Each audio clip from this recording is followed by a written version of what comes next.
Hello everybody. Today is Monday, the 23rd of June, 2025. Again, I do that for myself. I know you guys are very cognitively capable out there. Me, myself, well, it's another story at times. I apologize for the noise and everything else. It's still a little blustery out here. Not a lot of wind, but gusts, so it's a little bit noisy at times. Somebody commented on that. I'm still out in the field. I'm going to be out here for a little while longer, I'm afraid. So one of the things that I, decided, or I guess you could say made a pact with Spirit, was about being consistent regardless of my situation, circumstances, and everything else. So that's what I'm trying to do. I started this out in the field, and I'm going to continue on until I get back home. Okay? And I don't know how long that's going to be. I'm kind of like in a spiritual hiatus right now. For those of you who are spiritual, you've probably heard of the dark night of the soul. What some of you may not know is you go through it more than once. In fact, it seems like the higher you progress, the more difficult it becomes. The harder the challenges or the tests are. But the rewards at the end are, and that's not really the reason really to do it. It's about growth, spiritual growth, and it leads to other types of growth as well, go with that. So I'm sticking it out. I'm not a quitter. I've never been a quitter.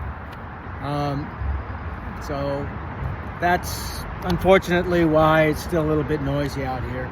So with that, I apologize. I'll be very happy myself to get back to an actual house, with air conditioning and everything else. Well, I got some friends here. Look at them. Hello. It's a little bit soon for Thanksgiving. You need to fatten up a little bit. I'm kidding. I'm a vegetarian myself, a Vegasaurus. But they're my little buddies. They just show up whenever. I guess all this grounding out here with Mother Nature is winning their hearts and minds, so to speak, The critters in the trees, even the ones in the water, have come all the way out here to say hello. So I've had hummingbirds, bluebirds, even a hawk or two just flying over me, but didn't actually land to say hello. Bluebird flew right here within arm's reach of me. Decided to have lunch with me one day. So it's been exhilarating, actually. It's nice to connect with nature. It's very important. Well, hello. How are you? Huh? Letting me know that you're in charge. I'm not arguing. She's a bad bitch. Yeah, she's hissed at me a couple of times. I'm not messing with your chicks, man. All right. So I was on a rant, I'm sure. I forgot where I was. Anyways, so apologies for that. Somebody also asked, hello. Somebody also asked to speak about things like hearing, about your inner or higher self, I should say, and also about spirit animals. Well, I didn't have the ability really to prepare for that, unfortunately, or I would have given you a much more scholastic and probably more eye candy to go along with my explanations. But, as far as I'm on the understanding of, in terms of our higher self, it's no different than your conscience. It's that voice that you sometimes ignore and then you end up wishing you didn't. That's your higher self. That's your soul speaking. That's what it is. And we're all inevitably trying to reconnect with our higher self, a higher dimensional self, if you will. We're in a 3-dimensional plane of existence, 4 if you count time. And that's a debatable issue. Depends on who you subscribe to in the realms of physics. But the higher 5th dimensional plane, generally, and above, is where we have the higher resonating and vibrating spiritual contacts. And those are the other entities and deities and so on that we've all heard about or know about. and so on and so forth. And again, just getting in contact with your higher self is literally the best way to do that, until it becomes second nature for you. I mean, to really trust your inner knowing, your conscience, your intuition, and so on, is to practice meditating daily. And there's so many ways of doing that. And I don't want to, burn up all the time that I have as far as my phone energy goes. My car is some distance away for me to charge. And I'll do videos on all these. When I get back to the real world and everything else, like I said, I just don't know when that's going to be. But in the meantime, practice going within. And your best way to do that is to focus literally, and I start from the crown all the way down to my root chakra, and just relax literally every single, not only muscle in my body, but even in my internal organs. I envision them and I relax them. I imagine them being relaxed. Once my whole body is relaxed, then I start focusing primarily from my root chakra up to my crown chakra. And I'll just take 10 normal but deep breaths, and the same time that it takes for me to breathe in, I also breathe out the same. So you're controlling your breath. It's breath work as well. You're integrating several things all at once. And you start with your root chakra, and you imagine it basically as the word implies. Chakra means spinning disc or energy. And you imagine it a very specific color, because the colors themselves actually denote a higher or ever increasingly higher resonance, vibration, or frequency. So it starts off red at your root chakra, then it's orange at your sacral or your sex chakra, if you will, and then your maybe it's your sacral. I forget. Anyway, your solar plexus chakra, I'm sorry, it's yellow. And then you get to your heart chakra, it's green. And then your throat chakra is a light blue. And then your third eye chakra, well, it could be a couple of different colors. I always imagine it as being a dark blue, okay? And then your crown chakra, it can be also looked at as violet. And since my granddaughter's name is Violet, I often imagine it as such. It's a pretty color. But it can also be white as well, like you see in many of the pictures of saints and stuff like that. And you just focus on that with each breath, the spinning of that chakra and the color of that chakra to align your chakras. You want to make sure that your back is straight and everything else. And you don't have to sit in a lotus position. In fact, I meditate more than once a day. I'll usually start before I even open my eyes. I'll be in the prone position, sleeping on my back, and before I even open my eyes, the moment I know that I'm somewhat conscious and starting to wake up, I start with that process. That means my brain frequency is still somewhere in between, which means I can get more out of it that way too. But it doesn't matter. You'll get more efficient once you actually start practice on a regular basis with the meditation. So that's one way of meditating, and there's many, many others. There are. And I would suggest you can go through some guided meditations on YouTube if you are not really that familiar with it. And that will help you to break through whatever barriers you may have subconsciously or whatever. There's nothing evil about it, okay? And I know that some within Christendom may think that way. Like I said, I was an apologist for Christianity for some time. I had all the works, Greek, Hebrew, Aramaic, lexicons, dictionaries. I used to do battle with, people of other faith, if you will, professing the truth is only in Christendom, until I started doing my own research into all the other areas and all the other religious faiths. Saw for myself that, there's a lot in common, at least the major aspects of these faiths. So, and again, I have the Norse runes tattooed on my body. I also have, the Om symbol, as well as the words of Krishna on one arm. I have the yin and yang on this, for Taoism. I own and I've read the Buddhist texts. So, I'm like I said before, the Bruce Lee of spirituality. I take the best of everything that I find, and I throw away what feels like excess or the garbage, if you will, the man-made stuff. And that's my personal journey. You have to go with what you feel is right. Now, regarding the spirit animals, every indigenous culture that I'm aware of, everyone from the Eskimos to the American Indian tribes to the indigenous, Central and South American and Mexican tribes,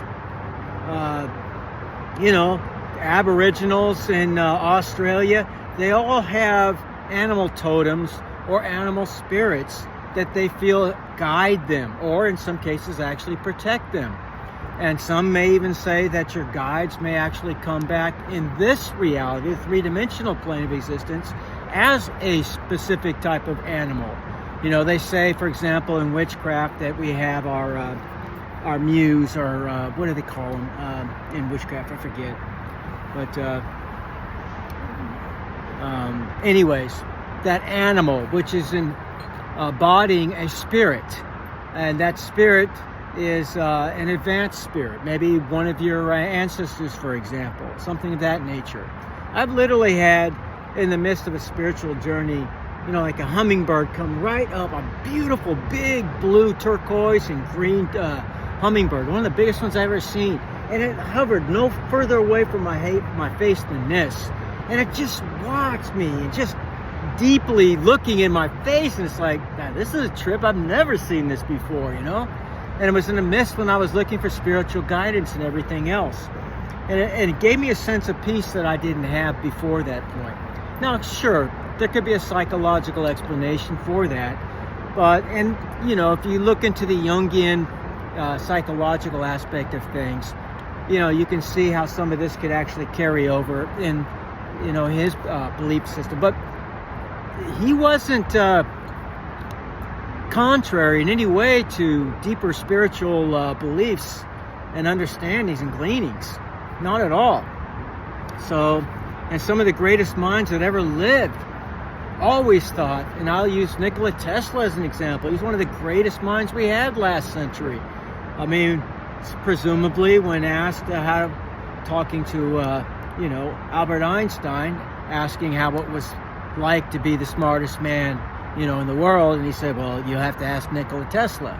So just to give you some idea, I mean, this guy was a genius, and he had many spiritual gifts, and he looked at things from a spiritual aspect as well as a very deeply scientific. He was a maverick scientifically. Everything that he was taught in college, and taught that he couldn't do, he proved wrong. He proved that he could and did do. And he gave us literally everything that we have today in terms of our electronic devices. Everything from robotics to x-rays. I mean, before Rankin was given credit for it, he had already produced an x-ray of himself. Before Marconi presumably made radio, and he didn't invent anything. He was just a good businessman. I used to be a teacher, so I used to show, videos and things like that about these particular aspects.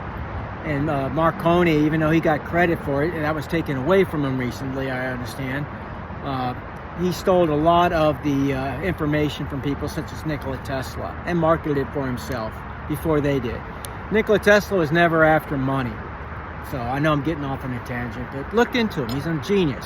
At the same time period, there's another genius medically, Royal Raymond Rife. He discovered the cure for cancer and every other disease back in the 1930s as well. Now, of course, just like Tesla, he was destroyed basically because he tried to better humanity, while the financial and the oligarchy and so on wants to destroy us little by little and get literally control over whatever assets there are that's left. And this is also one of the things going on with this AI thing. So, it may give us a sense of freedom. It may always sound great at first, but when they introduce these things have already been in their possession for years, sometimes decades before they're introduced to the public. Through DARPA, Defense and Research Program. It's part of the military and so on. It's one of the secret, if you will, investigative research institutes or whatever, the black budget type things. They gave us everything from the internet It wasn't Bill Gates or any of those other friggin' lame whatevers. No, that was DARPA. So, and there's a reason why they introduced these things. It's backfiring on them. They didn't anticipate people becoming capable of thinking for themselves by searching and looking into matters on their own. So it's become something of an anarchy kind of a situation, and it wouldn't be surprising if they shut it down here soon. But with everything that's going on in Iran right now, and basically since we started a war with them on the benefit of, or to benefit Israel, who's never benefited us in any way, shape, or form, but has been responsible in many cases for false flag attacks. Again, all these things I will prove. I have all the verification. This is not some conspiracy theory. These are facts, including 9/11, by the way. They have tried to, to sink the USS Liberty. They've been involved in many things. I was in Beirut in 1983, and they were shooting at us as well, even though they were presumably our allies. I think, and I believe, because now it's seemingly slowly coming out, that they were responsible for the truck bombing that destroyed our barracks and killed nearly 300 of us when I was there. I left the 22nd. The bombing happened on the 23rd. So, anyways, enough of all of that. Spirit animals, I believe, are definitely a part of our spiritual journey, especially if you desire that to be so. You can ask for a specific spirit animal, or you can go to a psychic or whatever and inquire who your particular spirit animal might be. I do have oracle cards that are spirit animal cards and everything else. If I get a chance, I'll go ahead and bring those out here very soon as well. But spirit animals, I have a dragon. That's not the only animal that I have. I understand that I might be working with some Lyrans. They're the feline, I guess you could say, extraterrestrials and so on. You have the higher dimensionally, dwelling reptilians and so on. They're not all evil. So, every single race, whether it's animal, perhaps even vegetable to some degree, I don't know. That's a whole nother issue. But I mean, we've heard about elementals and stuff like that, and that's really what they are. They're just higher dimensional beings that are, basically of Earth in some fashion. So I believe in the Fae. I believe in many of the gods and goddesses of many different cultures, and since I have blood and heritage everywhere from Norway and all the way up north, Western Russia, all the way down to the tip of Italy, so north and south of Italy, Greece, Sicily, also all the way west from Spain to, of course, England, Scotland, and Ireland. So my Viking brethren have gotten around, no doubt about it. So I have a lot of blood. It covers all of Europe, all of the West. So the only thing I'm missing is African and Asian, I think. Everything else I have in me. So, which means I've got a lot of, you could say I'm an old soul. I'll just leave it at that. I've probably reincarnated multiple times. And I don't know, many people out there don't believe in that. But, either way, soul lives on forever and ever and ever. You can believe that you only live a short time. Some cases, you die very young or at infancy. And then you're standing before God. That may be true, but it's no less true, I believe, that you do come back to continue on your spiritual journey. I believe that's what we're here to do. Our journey is literally, in my opinion, it's just my opinion, to learn to evolve spiritually so that we can grow out of this three-dimensional plane, or this matrix, if you will, level of existence, and then be reunited in the spiritual realm with the higher dimensional beings. I believe that we can all do that, and I believe that's what we're ideally here to do. So you can waste your life on materialistic endeavors and never get anywhere, and then end up paying karma for it later on, or maybe even in this lifetime. Or you can strive on your spiritual journey and not only become more higher evolved in your spiritual walk and endeavors and gifts, but also you're gifted as a result of these trials and then passing these tests and moving up, if you will, to the next cycle. You're given certain gifts along with that. You have to prove that you're worthy of those gifts when you do it from the light side.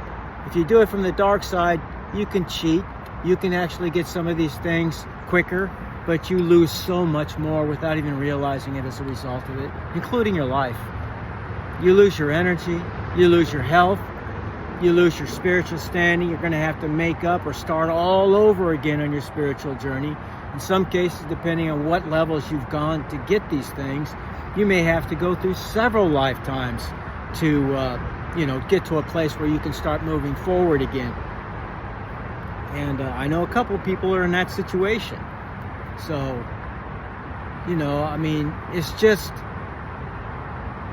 it just makes sense to me to balance out your spiritual with your materialistic or physical side. That's the secret of spirituality, in my opinion. I've looked at all the occultic books, esoteric, and I've looked at the Hermetic works, and it looks like to me that's what it points out to again and again and again.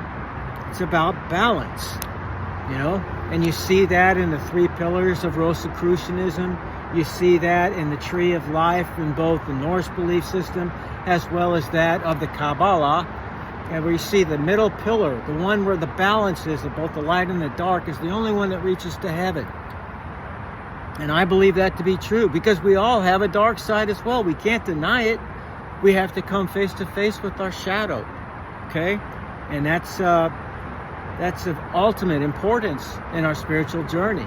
Not denying it, not pretending as though it doesn't exist, and pretending that by being in some club, we are now, on the fast track to heaven kind of a thing. I don't think that's at all the case. And I think that Jesus himself made that clear when you're talking about Christendom.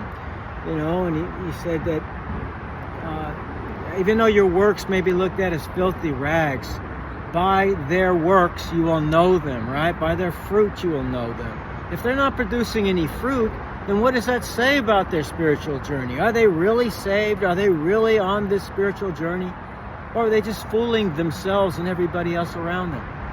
Many people talk the talk, but how many walk the walk? It's not easy.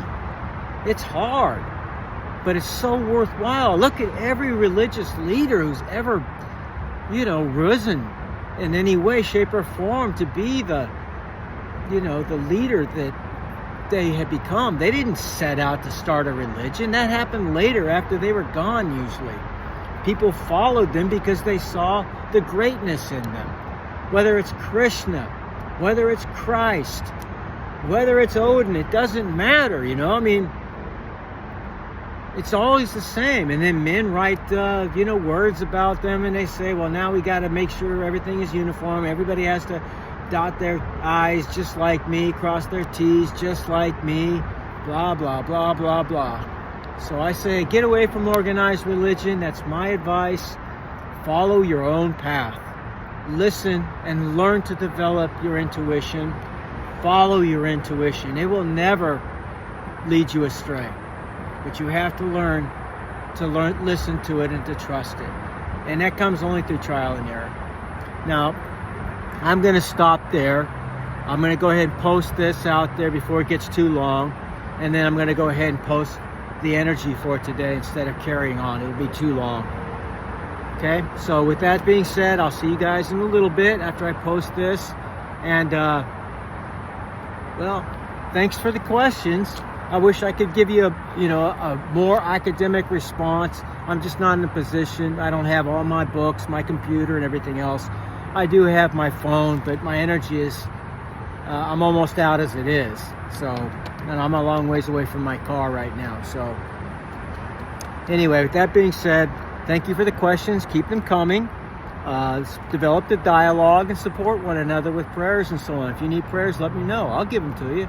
I'm not stingy in that way. It's one of my gifts. It's one of the things I'm supposed to do. So just let me know. In the meantime, let me go ahead and record this, and I'll see you guys hopefully in a few minutes. Okay? Bye-bye.